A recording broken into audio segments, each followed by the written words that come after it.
Hey guys, it's been a super busy week, but I've come bearing gifts. Um, let's talk about what I picked up at the comic shop this week. Like I said, guys, it has been crazy this past week, but we are going to get through it by talking about some comics. First up, the book of the week, Sacrificers, man. Sacrificers comes back to an absolute bang up issue, just an explosive issue that I've heard other people say could have been the finale of the book.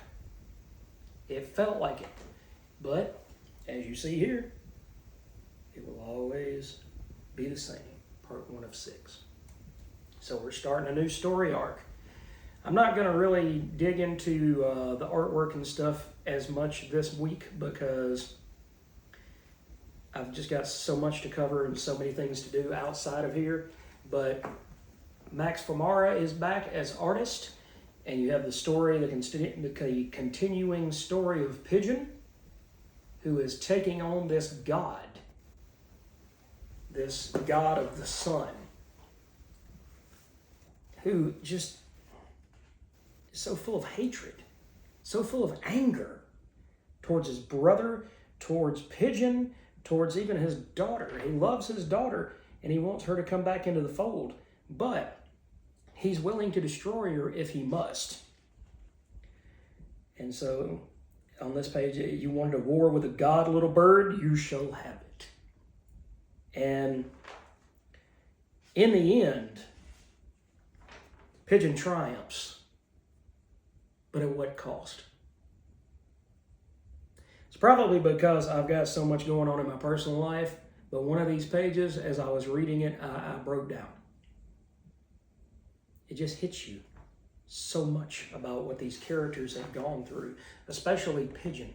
Pigeon, when you see him in the first issue, he's a loser. He's just not very confident in himself. He just kind of plods along in life. And to see him now, to see the growth that he's gone through, and then at the end of this issue to see the sacrifice that he gave. He was the sacrificer.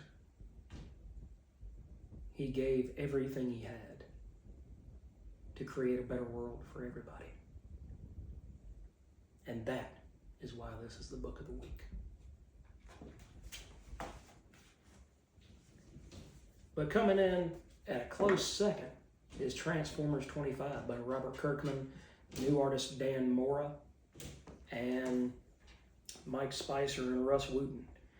And you finish the first, 6 pages with Jorge Corona artwork. So it's kind of like an interlude stitched in there to kind of finish that first story off, because Daniel Warren Johnson had his own particular storytelling abilities, but his artwork was something of its own. It's not something that you see every day. And Jorge Corona managed to match that style almost, artistically, almost perfectly, so that the story that they were telling wouldn't be impacted. And this is the rebirth, practically, of Megatron, who dresses down each and every Decepticon in his ranks and says, you're... Let's see, how did that go? I'll give you some of them. Ravage, long have I counted on your savagery. No more. Brawl, what has become of your storied brutality? Rumble, where was your unbridled fury when we needed it the most? And Vortex, does your mania turn inward? Is it no longer directed at your enemies? So he dressed them all down and made them feel terrible. And he said, we're not trying to achieve conquest. We're not trying to achieve domination or oppression. We're trying to build a world of peace. But it was a peace through tyranny. He says, peace through tyranny. Look deep within your circuits. Are you strong enough to bring tyranny to this new world? So Megatron is just as tired of the fighting as Optimus Prime is. He wants to just be. He doesn't want to have to continue to fight for millennia onward. He wants things to settle down. Of course, he wants the Decepticons to be victorious. But in the end, he wants to rule with an iron boot, but from the comfort of his lazy boy. He doesn't want to have to fight for it anymore. And then you get this awesome Dan Mora artwork. And at the back of the book, you read Robert Kirkman saying about how busy he is and how many other projects he's currently working on. And then he said that somebody said that Dan Mora was going to come in as the new artist. And at that point, he said, I couldn't pass that opportunity up. I couldn't pass that up because how many times do you get to work with an artist the caliber of Dan Mora? And here the Autobots are trying to rebuild as well, and they get shown that the government has a secret stash of Energon, and that they want Optimus Prime to work for them. They want the Autobots to work for them. And then Prime sees that they found two different Autobots, one in 1906, one in 1936. And he says, maybe you can revive them. The army man, he says, maybe you can revive them. And Optimus says, we don't have the Energon to do that. And so he walks over to this big stash and he says, we found more than a few deposits of the stuff over the years. We've got a bit of a stockpile. And again, all yours and any more that we find. So now you're bringing the military in. So I can kind of see not necessarily where the end game totally for all these characters in this Energon universe is, but you can see the government getting more involved in this now. And so you're going to have the interstellar conflict of void rivals. You're going to have the Earthbound conflict between the Decepticons and the Autobots. And the Decepticons have Megatron on their side. The Autobots still have Optimus Prime on their side. But they also have this government stockpile of Energon. They have possibly two new warriors that can be put onto the battlefield. So it leads up to big ideas and big things. And that's exciting. It's nice to see this book continue that same trajectory that Daniel Warren Johnson brought to it. And it's got more of a military feel to it. Almost like a real world feel to it. Because if these giant robots showed up, that the military would get involved.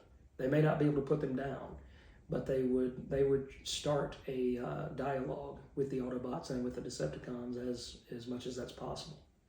So you get as much action, you get a more grounded story. I'm interested and I'm in to see where Robert Kirkman and Dan Mora are going to take this title. Next up, you've got Aquaman, issue number 10 by Jeremy Adams, John Timms. And it says Horror on the High Seas. And here you see Mera and Aqualad and all of those characters are still alive. But more importantly, you get to see pirates, me matey. Aquaman fights pirates in this issue. And I've heard other reviewers say that they didn't really get it, they didn't really like it, but I thought it was enjoyable. It's different. I mean, if it's Aquaman, he's gonna fight pirates. He's gonna either whether it be modern day pirates or, you'll walk the plank pirates. Either way, he's gonna fight pirates. So that's not too far of out of the realm of possibility. I love that panel right there, though. That's cool. That you've got this big giant ghost and Aquaman's been fighting him to a standstill, and all of a sudden Aquaman's that small and you've got a fiery skull shooting flames. That's about as close as Aquaman's ever going to fight to Ghost Rider, so that was pretty neat. I liked that. So you've got the Atlanteans trying to break free, you've got Aquaman thinking that his wife is gone and passed. And you've also got, let's see, towards the end, then you get to see that Aquaman's daughter was the one that was behind these pirates. Now, why she was behind bringing pirates into the mix, nobody knows yet, other than, everybody likes pirates. But, so we've got some subterfuge here. We're not really sure how far it goes into the depths, but it's really, really interesting kind of twist. So, evil Aquawoman? Possibly. She is a redhead. She's going to go her own way. Batman, The Long Halloween, The Last Halloween, issue 9 of 10 by Jeff Loeb as writer and Chris Samney as artist. You get to see the family meeting here with Selina Kyle and Roman Falcone's ex-wife and Mario Falcone. And Batman is in a trench coat, and Selina Kyle knows Batman's there. And so she says, as a sign of respect, take off your hat when you're inside this home. And of course, that makes him ditch the outfit, and we have punches thrown and gunshots blazing, and Chris Samney wearing it out on the artwork as usual. And then you get this double-page spread. Look at that. That's absolutely amazing. The detail, the rain, the city, Gotham City showing off everything that it is, the dark jewel in the DC universe.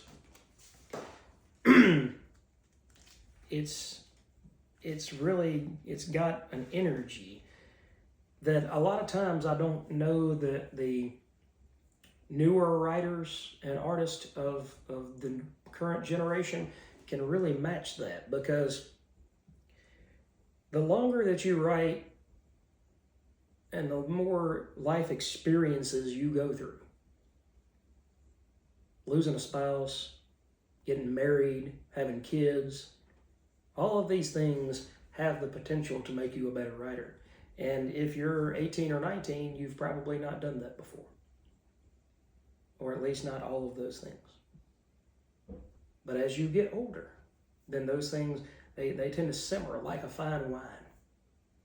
And your craft only gets better. And Jeff Loeb has been at this for decades. You can see that this was a love letter to Tim Sale, who passed away before he could work on this project. He was going to work on it with Jeff. And instead, you've gotten a different artist in each issue that they're all similar enough. They all work within the shadows. They're shadow heavy. I can see that had he lived, John Paul Leon being one of the artists in this series. Something like Tommy Lee Edwards. People like that use a lot of heavy inks and dark shadows to create a world where you don't know who's who. Because that's always the big fun part about Batman, is the Dark Knight detective. You don't know who's on the side of good and who's on the side of evil, other than Batman. So, in this issue, you're getting a whole lot of information Batman is trying to figure out. Let's see. He says, Mario Falcone and the Dents have been in this together from the start. So, this new holiday killer, you're trying to figure out who it is and why they've targeted the people that they have. And so he's studying video surveillance footage, and he says, there must be security footage from the escape, when Harvey Dent escaped. And so he gets to see Gilda Dent, or Powell as it was, and he sees the two fake FBI agents who worked for Mario Falcone called Edwards and Sullivan. no pun intended, but the noose is beginning to tighten on this story, and I've only got one more issue to be concluded. So I'm really enjoying all the detective work. I'm really enjoying the backstory on the Falcone family. All of this stuff is coming up to be one of the best Batman minis that I've ever read. All right, now we have the 75-pound book of the week, Conan the Barbarian by Jim Zub with fully painted artwork by Alex Horley. The best way to sum this up is a mysterious individual who's about white as Sheamus from WWE shows up and says, I can grant you a boon, I can grant you a gift, but it won't come easily. And what it ended up being was, if you ever read Amazing Spider-Man issue 500, Happy Birthday, part 3 of 3, it's similar to that. Conan has to go back and face his greatest wins, his greatest losses, all of his best adversaries. He's got to go face all of these characters in order to get this boon. And he, it's pretty much a thought for immortality. Nope, can't show you that picture. It's a bid for immortality, and it also ties into the Scourge of the Serpent miniseries that's going on currently, because you have the true face of the character. Well, actually, this is the true face of the character that he was against, that brought him through all of these battles. You are indeed a worthy opponent, Conan, a heroic murderer and a philosopher barbarian, a convoluted container for every man's lustful, rage-filled pride and poetry. But my gift is naught but for legends, and thus your story and your kingdom must end here. And, Conan is the original badass. He really is. He says, why are you still talking when there's blood to be spilled? It's Aragorn from Lord of the Rings. What say you? And they're off. And even though this stranger is very talented in his arts and his fighting, and he's a very skilled warrior, in the end, Conan lops his head off.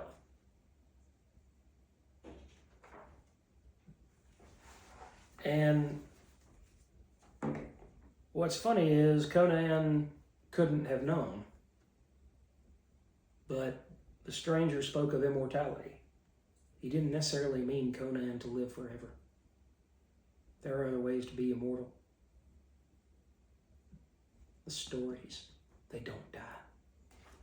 Conan will never die as a character.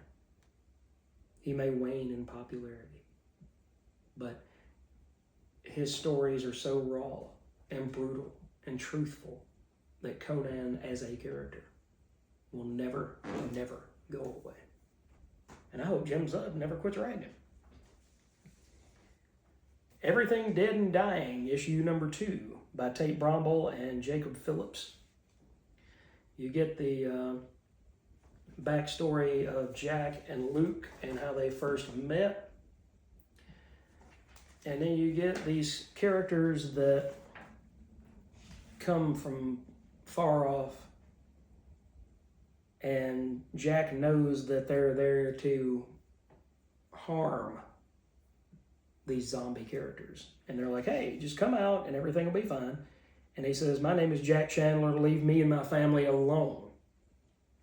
He just wants to relive all of the good times and not really focus on what's going on in his life. He's not really clued in.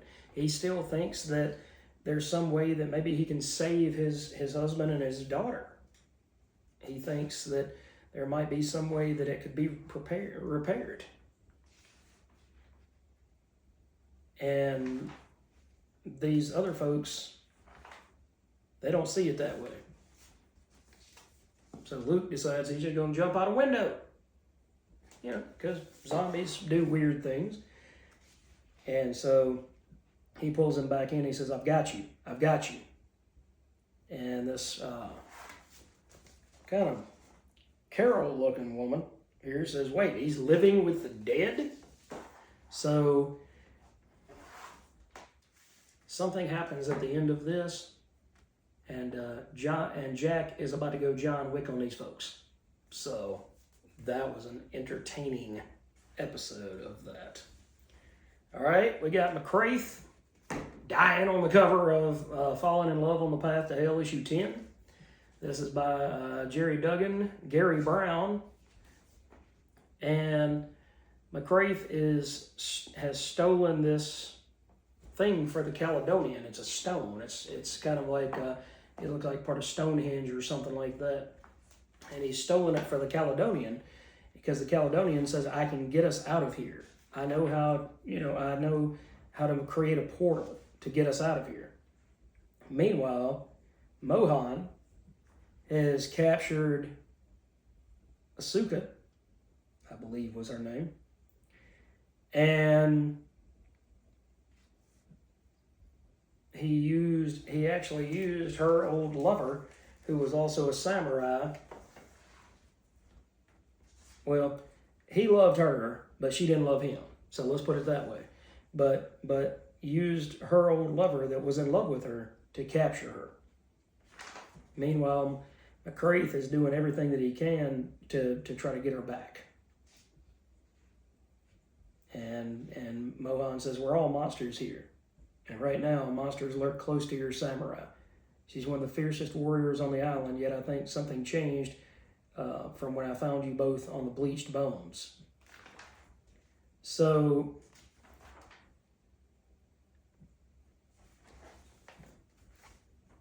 Mohan tells him to retrieve the stone and bring it back. And if he does that, then he'll give him his lady love. And of course, it gets more complicated than that. And McCraith isn't allowed to take the stone. And we'll just have to wait and see where this goes from here. But this honestly kind of upset me, because at the very back of the book, it says that they're taking a hiatus. So I get that they're going to take a hiatus to go, get 2 or 3 or 4 issues ahead. But it said that it's not going to be anywhere until probably, I don't know, May of next year before we see a new issue of that book. And that sort of thing is one of those that kind of makes me want to drop a book. I get that life gets in the way. It's the same thing with making these videos. You know, I've got a wife in the hospital, and I had to come home and do some, errands around the house and things that had to be done. But I have to go back after this and continue to monitor her progress. So I get that, it can be difficult to stay on top of these things and get books out in a timely manner. But to completely, make us wait probably 6 or 7 months, if not longer, for another issue, I'll have forgotten what I've read at that point. I'll have to go back and reread the first 10 issues just to get caught up to know what's going on. So, guys, try to, if you can, I don't know if you get it pitched, get the first 7 or 8 issues in the can before you release the thing. That way, when it comes down to it, you're only really working on 3 to 4 issues if you have to take a break, and you'll get the first year done, boom, boom, boom, boom, boom, right on time. But this book, I want to say it's taken a break, probably, I think it was a long time, between 7 and 8. So we've gotten 8, 9, and now 10, and now they're going to be gone until 2026. I don't know. It frustrates me to fall in love with a book like that as much as I love that book. And then, hey, we'll see you guys in 2026. And I don't mean in January. Probably going to be May or June or so. So we shall see. I will be cautiously optimistic that maybe we'll get a surprise drop in March. But I just get the feeling that's not going to happen. All right, Green Lantern Corps, number 9. We have Jeremy Adams co-writing and Morgan Hampton co-writing, and then Fernando Pasarin for the Starbreaker Supremacy, Part 6 of 6. And you get to see all of the emotional spectrums relit. You get to see the Starbreakers trying to come and, not necessarily eat brains, but instead eat the emotions of our heroes. And in the end, Hal Jordan and his willpower push things forward and say this can't be for naught. Because they feel like John Stewart made the ultimate sacrifice in the last part of Starbreaker Supremacy to save everybody. And Hal Jordan says, it can't end this way. It just can't. And meanwhile, Krona is back. So if you've read any kind of DC stuff, then you know who I'm talking about. And I don't know, it was all anticlimactic because you've got the Starbreakers fighting the Green Lanterns, and they finally seem to have gotten a handle on fighting them. And about that time, the Guardians say, wait a minute, maybe if we overfill all of these emotional lanterns. And it drew them literally like a moth to a flame. But see, now they're trapped inside the lanterns. So what happens now? Okay, they're full. Their stomachs are tight and hungry, and they're not hungry anymore. But what happens when the Guardians go to sleep? What happens when there's not enough energy to go around to keep them satiated?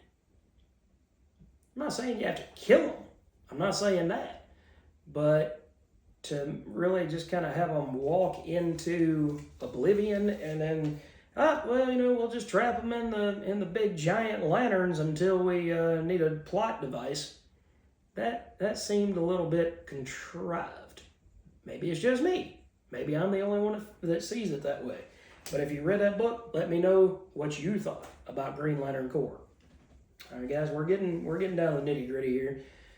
Spider-Man 94 issue 2 by J.M. DeMatteis and Jim Towe, and we have a half-naked Kane. There you go, ladies. Moreland and Kane. Kane is Moreland's son, rather than being a clone of Peter Parker. And so that's a different dynamic. At the same time, I really think that DeMatteis really loves the Gibbon and Grizzly and let's see, who was it there? The Grizzly, the Kangaroo, and the Gibbon. He just loves these characters, and they're funny too. They really are, and so it's kind of like one of his sets with him and Keith Giffen on the Justice League. They're trying so hard to be bad, and yet they're just, and then the Lethal Leapfrog, but then they're about to run up against a freight train here against Moreland, and Spidey says, I've had enough, and then Moreland drops in, as have I. Away from him, you four are unworthy of the spider. And you still get Mary Jane very much in love with Peter and very much married to Peter, and Anna just keeps twisting the screw. Well, I guess your husband can't support you with those ridiculous photos he takes for the Bugle. And Mary Jane said, okay, please don't start again. We've had such a nice visit, Anna. Please don't. And she says, forgive me, but there is something I want you to think about. Is it possible that you were upset by what I said last night about Peter because deep down you think that I'm right? So Anna's over there being messy. Meanwhile, and I don't know that you could do this in a regular Spider-Man book, but Moreland just banes the Grizzly right there in that panel and snaps his back. And so Spidey says, hey, I will deal with Moreland. You guys get him to the hospital. You got to get him to the hospital now. And so Peter goes and fights Moreland, and you know, it's Moreland's like a vampire. He's like Dracula, okay? He's fast, he's powerful, he's big, and he's like a freight train. He's just gonna keep coming. He's just gonna keep coming until he doesn't come anymore. And then he just runs off with Peter in his arms. But then we get a surprise with Kraven. So I really like this. I think this is a lot of fun. I think J.M. DeMatteis is having a lot of fun doing it. The Gemto artwork is a little bit, I don't want to say cartoony because that would be too much on point, but it's not up to expectations about what you would expect a Spider-Man book to look like. I'm just going to leave that there. All right, and next to last, well, two away from last, is the Power Fantasy issue number 12. We finally got to issue number 12, guys, and I'm just as confused as to what the hell is going on as I've always been. But Etienne got unalived at the end of the last issue, and so this is really just a bunch of characters looking back at his origin story and how he manipulated people even then to where,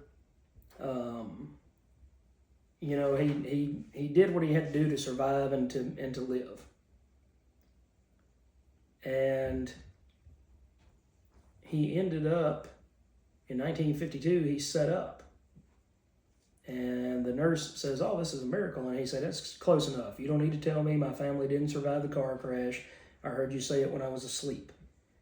Okay, so he ended up leaving like a doppelganger in his stead in the hospital bed. And he went and made a life for himself. And he came back.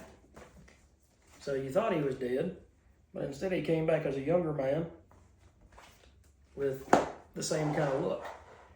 And Valentina makes the comment, and she says, you know, so hey, new body, so you have a type.